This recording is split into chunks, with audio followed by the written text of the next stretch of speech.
Hey, Bob Nola here with Thought Provokers. Just provoking, never pontificating. Today, another quick SOS on the dreaded Antichrist. Compared to all the teachings that are out there, and there are a lot on the Antichrist, the actual scriptural data about Antichrist is actually quite unexciting. But Antichrist teachings in blogs and rapture seminars and even church pulpits are very exciting, even spectacular. The common thought is that Antichrist will rise up on the international scene, attacking God's people and setting up a one-world government. I think the main reason for this spectacular and honestly disturbing view is that Antichrist is usually equated with the beast of Revelation. Remember him? The beast? There's not even a hint in the scripture that Antichrist and the beast are the same thing. They're two entirely separate teachings by John the Apostle in scripture. This is a spam alert. This kind of teaching can make for great soap opera, but really bad doctrine. The beast in John's book of Revelation was a real person. In fact, John had a nickname for him, the Man of Sin. He was an international political leader who persecuted the people of God and was a murderer. John described him as the personification of evil.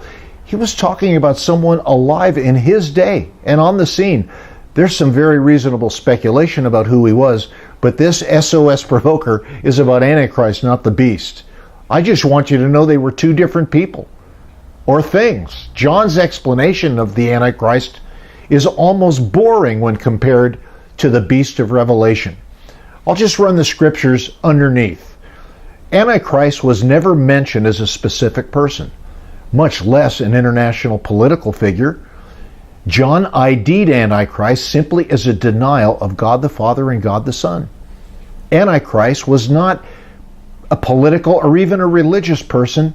It was rather a religious movement at that time, denying the humanity of Jesus. Today, most kooky religious groups deny that Jesus was God.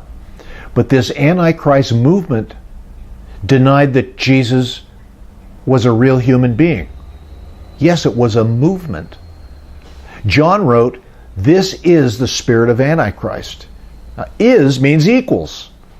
Antichrist mentality is simply a denial that Jesus was God in human form. John did not write that Antichrist was a political or military leader that would come onto the world scene to attack. Pardon me for being redundant, but this is a lot easier to see if you realize that the beast was a different thing than the Antichrist. The beast was a political person.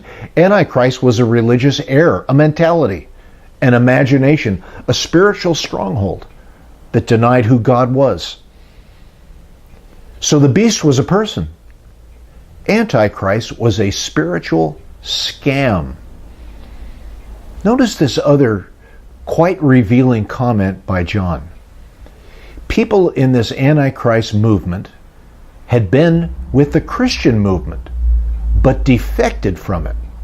They defected from faith in Jesus. Neither Jesus or Paul used the term Antichrist, but they did talk a lot about a great falling away, an apostasy, a defection in the last days. They warned about false Christs, false teachers, false apostles, false brothers, all kinds of false stuff. Sounds like maybe they were referring to the same thing as Antichrist.